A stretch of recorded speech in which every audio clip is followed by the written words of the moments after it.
मी माझ्या वकिलांशीही बोललोय. नाही, कसं आहे ना की कंप्लेंट मीच केली होती, त्यामुळे ऑफिशियली मी काहीच करू शकत नाही. नाहीतर त्यांना असं वाटेल की माझा माणूस अडकलाय म्हणून मी कंप्लेंट मागे घेतोय. नाही, पण आपण उद्याच बेल मिळवण्याचा प्रयत्न करूया आणि कोर्ट केस तर नंतर बघू. माझा वकील त्यांना नक्की अडकू देणार नाही. ठीक आहे. सॉरी, माझ्यामुळे तुम्हाला खूप त्रास झाला.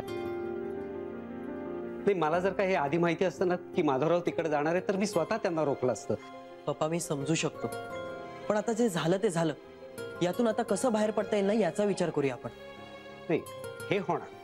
मी नक्कीच उद्या बेल मिळवण्याची व्यवस्था करतो. माधवराव उद्या घरी येतील, मी स्वतः त्यांना घेऊन येईन. मी पण येईन तुमच्या बरोबर. ठीक आहे, मी कळवीन तुला. प्रांजल, कालिंदीताईंची काळजी घे. आधीच खूप त्रास सहन करायला लागलाय त्यांना. येतो. अहो निदान बसा तरी, म्हणजे आल्या आल्याच निघालात.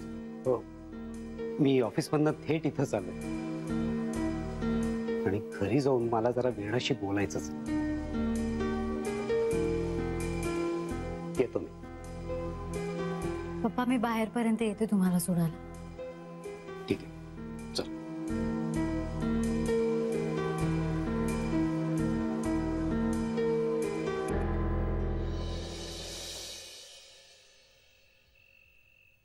काय झालं प्रांजल? पप्पा हे जरा अति होत आहे असं नाही वाटत आहे का तुम्हाला? मम्मामुळे बाबांना जेलमध्ये जावं लागलं आणि ही गोष्ट आता घरच्या सगळ्यांना माहिती. माझी काय अवस्था झाली ह्याची कल्पना सुद्धा आहे का मम्माला? पप्पा मला ना खूप ऑकवर्ड वाटतंय. असं वाटतंय की आपल्यामुळे सगळ्या घरातल्यांना त्रास होतोय, म्हणून खूप गिल्टी वाटतंय मला. शांत हो प्रांजल. पप्पा कशी शांत हो? इतर आई वडील आपल्यामुळे आपल्या मुलीला सासरी गेल्यावरती त्रास होऊ नये ह्यासाठी प्रयत्न करतात, आणि माझी मम्मा असे प्रयत्न करते की तिच्यामुळे माझ्या घरच्यांना त्रास होईल, त्यांच्यात भांडण होती.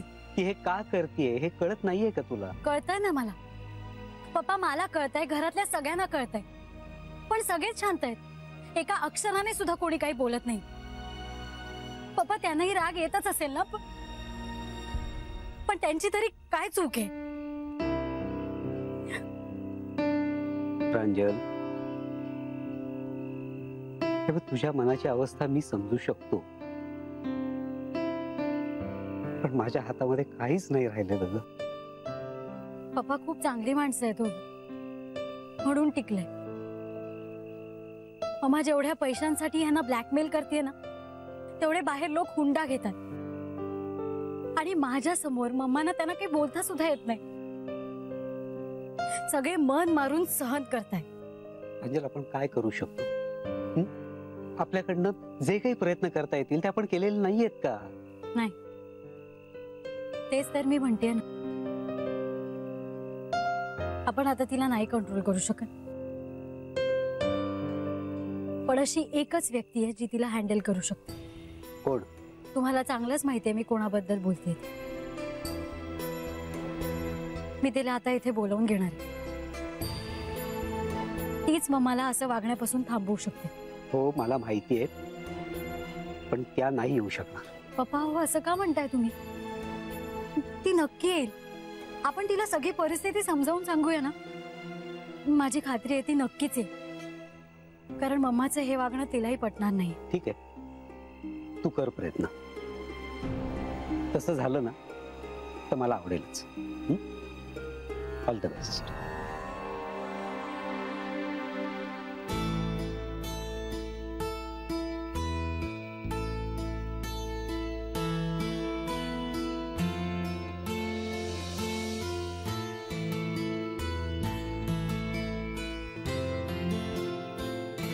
घरात एवढं मोठं रामायण घडलं आणि तुम्ही कोणीच कसं सांगितलं नाहीत मला? कालिंदी, कोणी सांगितलं होतं माधवला मूर्खपणा करायला? राया, अरे तुम्हाला माहित होतं तो चुकीचा वागतोय तर तुम्ही थांबवलं का नाहीत त्याला? आई, सगळं इतक्या वेगाने घडलं ना. तू मला काही कारण देऊ नकोस. तो माधव मूर्ख असेल ना तर तुम्ही महामूर्ख आहात. त्या वीणाबाईंनी सांगितलं आणि हा निघाला करायला. अरे उभ्या आयुष्यात आपल्याला जे जमलं नाही ते करायची काय गरज होती त्याला. त्या बाईला वाटलं आपण आपलं काम करून घेऊ आणि स्वतः नामनिराळे राहू.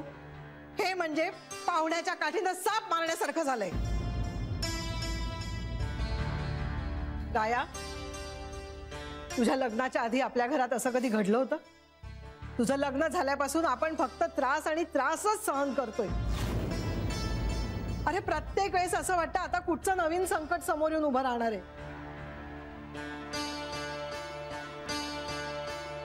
सासूबाई काय बोलताय तुम्ही? काय चुकीचं बोलते? सांग ना कालिंदी, काय चुकीचं बोलते मी? तू विचार कर जरा. त्याच्या आधी आपल्या घरात कधी असं घडलं होतं का? मुकुंदा 3 महिन्यासाठी का होईना आपल्यापासून दूर राहतोय. त्याच्या आधी कधी राहिला होता तो असा?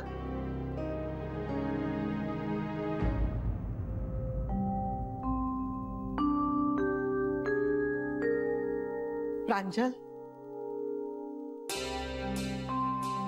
तू वाईट वाटून घेऊ नकोस. ह्यात तुझी काहीच चूक नाहीये. पण आम्हा मध्यमवर्गीयांच्या सहनशीलतेला सुद्धा मर्यादा असतात.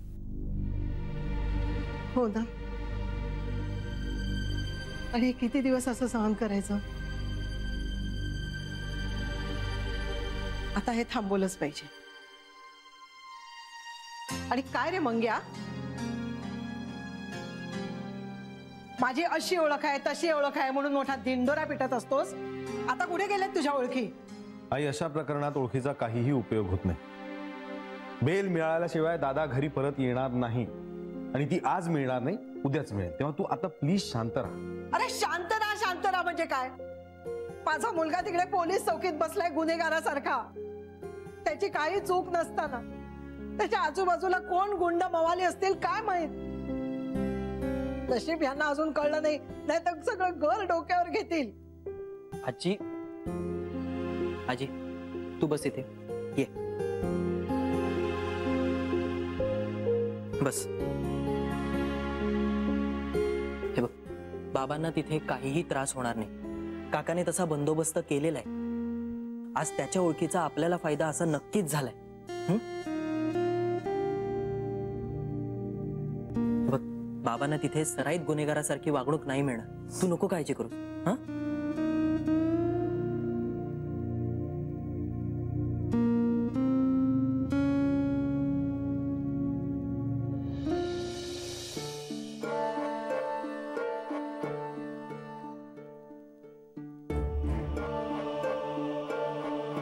आता तुलाच ह्यातून मार्ग काढायचा. त्याशिवाय काही गत्यंतर नाही. मम्माला हे सगळं करण्यापासून कुणी रोखू शकत असेल तर तूच आहेस.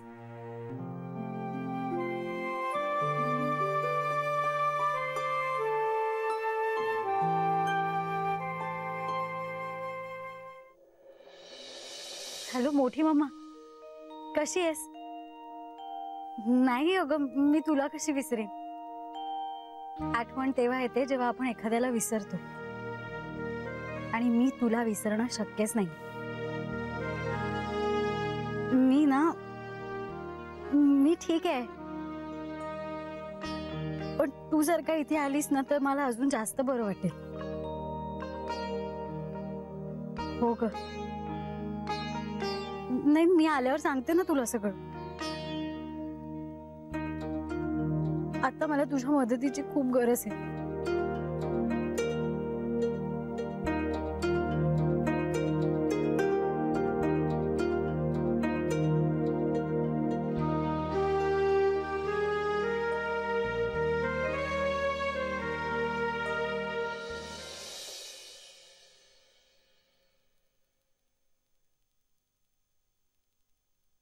पुन्हा म्हणाल मला जेवणाशिवाय काही सुचत नाही. आता 11 वाजून गेलेत. आज काय जेवणाचा विचार आहे का नाही?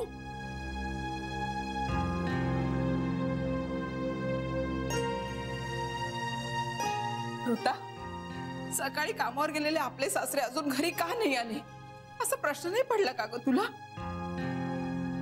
मला सगळं कळलंय ते, पण म्हणून आपण जेवायचं नाहीये का? मला तर ना हे फार अवघड वाटतंय.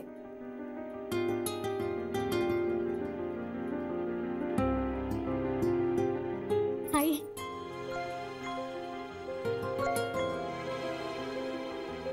आई तुम्ही आता अजिबात काळजी करू नका. सगळं नीट होणार आहे. इथून पुढे मम्मा आपल्याला अजिबात त्रास देणार नाही. बाबा पण सुखरूप घरी येतील. आता आपण कोणीच असं तोंड पाडून नाही बसायचं. ऋताविनी, चल आधीच खूप उशीर झालाय, आपण जेवण लावायला घेऊया. आजोबा पण जेवले नाहीयेत ना अजून, त्यांनी वेळेत सगळं करायला हवं. चल राया, तू आजोबांना घेऊन ये. तुम्ही सगळे जेवायला बसा. उपाशी पोटी राहिल्याने कुठलाच मार्ग निघणार नाही.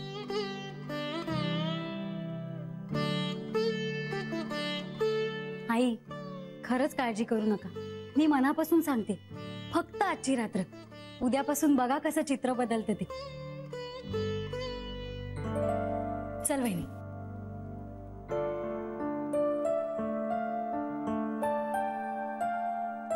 प्रांजल बरोबर म्हणते. मी आजोबांना बोलवून येतो. ते जर जेवले नाहीत ना तर त्यांना खरंच त्रास होईल. आलोच मी. उद्यापासून काय चित्र बदलणार आहे कुणास ठाऊक. नाही आई, प्रांजलच्या वागण्या बोलण्यातनं मला एक वेगळाच आत्मविश्वास दिसतोय. मला वाटतं आपण बघूया ना उद्या काय आणि कसं कसं घडतंय ते.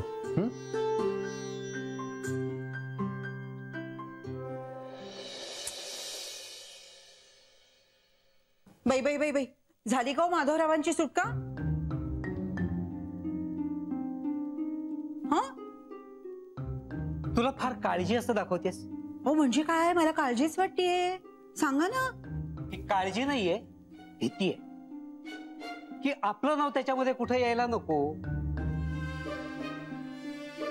वीणा, मी तुझ्या वतीने चिटणवीसांची माफी मागून आलो. कालिंदी ते काय म्हणाले माहितीये? काय? त्या म्हणाल्या, मी कोणालाही दोष देत नाहीये. आणि अशा माणसांना या सगळ्यामध्ये गोवण्यात तुला काहीच वाटलं नाही? असं कसं, असं कसं? अहो, तुम्हाला कळत कसं नाही? तुम्ही सारखे टेन्शन मध्ये होता पण तुम्हाला असं टेन्शन मध्ये मला बघवत नव्हतो. मी तुम्हाला काही म्हटलं की तुम्ही फक्त म्हणायचं आपण कायद्याच्या मार्गाने जाऊया. कायद्याच्या मार्गाने गेलो असतो ना तर पिढ्यानपिढ्या वाट बघावी लागली असती आपल्याला. हे कसं, पैसे दिले, मार्ग मोकळा. पण तुम्ही मुळे ऐकून घ्यायलाच तयार नाही. तुमच्या या अशा वागण्यानी ना बिझनेसच बंद पडला असता. आणि मग काय उत्तर दिलं असतं माझ्या बाबांना आपण? हो माझं सोडा, तुम्ही काय उत्तर दिलं असतं? हे बघ वीणा, बिझनेस मी सांभाळतोय आणि मी भागीदार आहे त्याच्यात. हो पण भागीदारी त्यांची जास्त आहे ना. हे पहा, आपण जबाबदारी घेतली ना मग ती व्यवस्थित सांभाळली पाहिजे. बिझनेस मी सांभाळीन ना, तू नको टेन्शन घेऊस.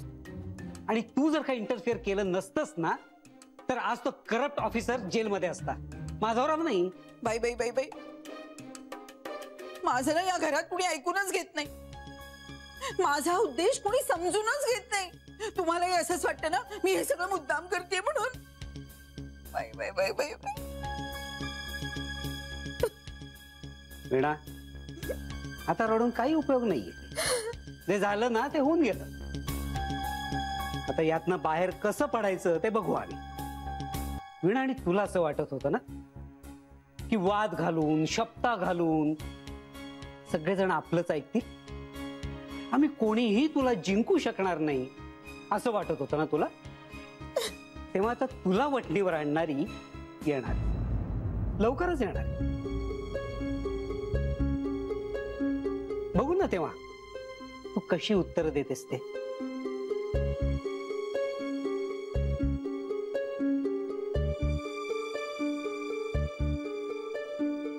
बाई बाई बाई बाई बाई, कोण येणार आहे?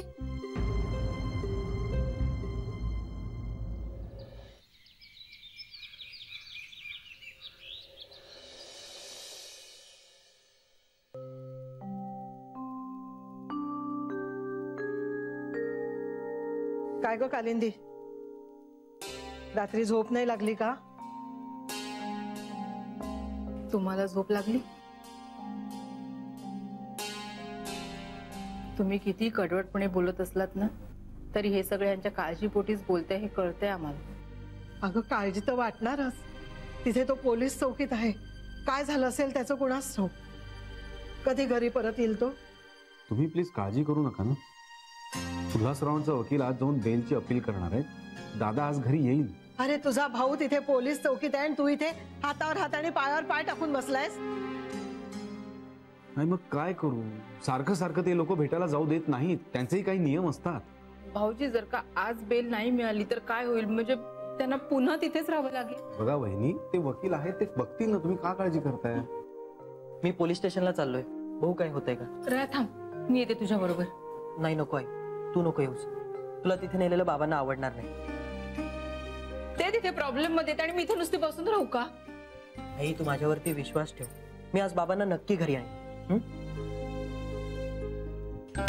हे काय कुणाला नाश्ता करायचा नाही वाटतं? आजी तुम्ही आधी घ्या, म्हणजे सगळे नाश्ता करतील. प्रांजल तुझं काय चाललंय अगं? घरात परिस्थिती काय आणि तू काय करतेस? आजी हो, आज बाबा नक्की घरी येणार आहे आणि त्यांच्यामुळे आपल्याला त्रास झालाय असं जर का त्यांना वाटलं तर त्यांना खूप वाईट वाटेल ना. त्यापेक्षा आपण मस्त नाश्ता करूया आणि त्यांच्या येण्याची तयारी करूया. आता ना आपली सगळी टेन्शन, सगळे प्रॉब्लेम्स दूर होणार आहेत. राया अरे तू बस ना, नाश्ता देते तुला. नको मला. प्रांजल मला सांग, तू हे सगळं कशावरून बोलतेस?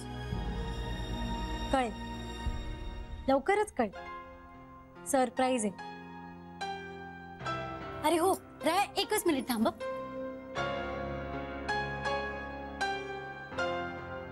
हे घे, त्यात बाबांचा नाश्ता आहे आणि दुपारच्या जेवणासाठी दोघही घरी आहे. प्रांजल हे एवढं सोपं नसतं. कोर्टाने जामीन मंजूर करायला हवा. समजा नाही केला तर आज बाबा घरी परत येणार नाहीत आणि समजा केला तर कोर्टात केस राहणारच ना. राया मला सगळी कल्पना आहे, पण तुम्ही सगळे एवढं टेन्शन का घेताय? हे बघ प्रांजल, कसं आहे, तुझ्या पप्पांनी आजपर्यंत खूप केसेस सांभाळले असतील. आमच्या सारख्यांसाठी हे जरा कठीणच आहे. काका हो, मी पण आजपर्यंत कधीच कोर्टाची पायरी चढलेली नाही, पण सगळंच नीट होणार आहे एवढं मात्र माहितीये मला. राया तू आता बोलण्यात वेळ घालवू नकोस. माधवला कोर्टात न्यायच्या आधी हा नाश्ता त्याला मिळाला पाहिजे. जा लवकर तू. प्रांजल जरा स्वतःवरती कंट्रोल ठेव. आजूबाजूची परिस्थिती बघून बोल. आता सगळ्यांची चिडचिड होईल. चला मी निघतो. आजी अहो, तुम्ही सुरूच नाही केलं अजून. घ्या ना आई. काका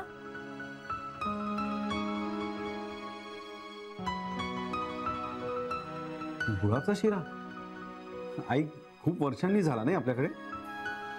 हो, म्हणजे तुम्हाला आवडत नाही का? मला वाटलं म्हणून मी केला. चालेल ना? हो म्हणजे काहीच हरकत नाही. मी आजोबांना नाश्ता देऊन येते.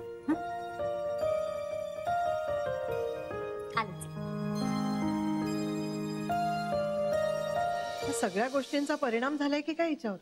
अशी का वागते ही? म्हणजे घरात काही घडलंच नाही असंच वाटते हिला. असं काय झालंय म्हणून ही एवढी रिलॅक्स आहे? नाहीये, तसं नाहीये. पण ती जेवढ्या कॉन्फिडेंटली बोलते ना, त्याच्यावरून असं नक्की वाटतंय की तिच्याकडे काहीतरी सॉलिड उपाय आहे याच्यावर. पण कुठला उपाय?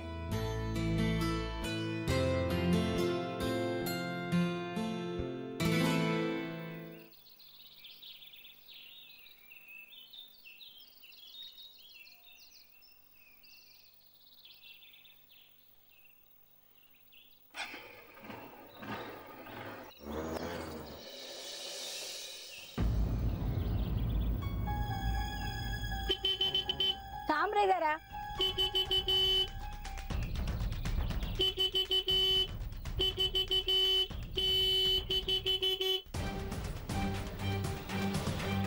किती झाले रे? 50 रुपये.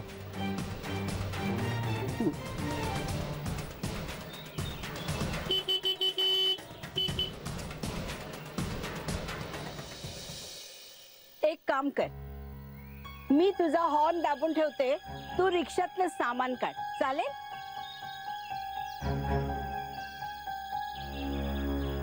आजी तुम्ही पटकन बॅग काढा, मला उशीर होतोय. बर.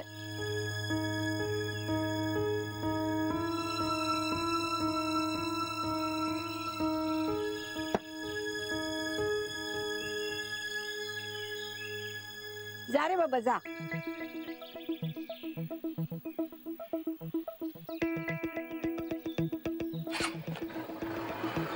ए थांब. हा एवढा पत्ता सांग ना मला. अरे एरवी मी आले असते. डोंबिवलीला येऊन खूप वर्ष झाली ना. केवढं बदललं हे डोंबिवली. सांग ना जरा पत्ता. आजी मला खरंच खूप घाई होते, तुम्ही दुसऱ्या कोणाला तरी विचारा. काय रे कुठल्या एवढ्या महत्वाच्या कामासाठी चाललायस तू? 1 मिनिट थांबून एका म्हाताऱ्या बाईला हा पत्ता सांगण्या इतका सुद्धा वेळ नाहीये का तुझ्याजवळ? तू आहेस तरी कोण? डॉक्टर आहेस का? म्हणजे कुठल्या पेशंटचा जीव वगैरे वाचवायला चाललायस का? नाही. नाही मग कोण जवान आहेस? देशाचं रक्षण करणारा की सबंध देशाची अर्थव्यवस्था सांभाळणारा अर्थमंत्री आहेस तू? म्हणजे तू नाही गेलास तर या देशाची अर्थव्यवस्था कोसळणार आहे का? पण मला हे सगळं विचारणारे तुम्ही कोण? मी कोणीही असेल, मी तुला मदत करायला नकार दिलेला नाहीये. तू देतोय.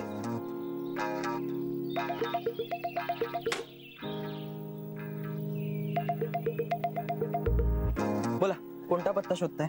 आता कसं तुम्हा तरुणांना नीट बोललेलं ऐकूच येत नाही खरे. कान पिचक्याच द्यावे लागतात. मला सांग हे चिटणवीस कुठे राहतात?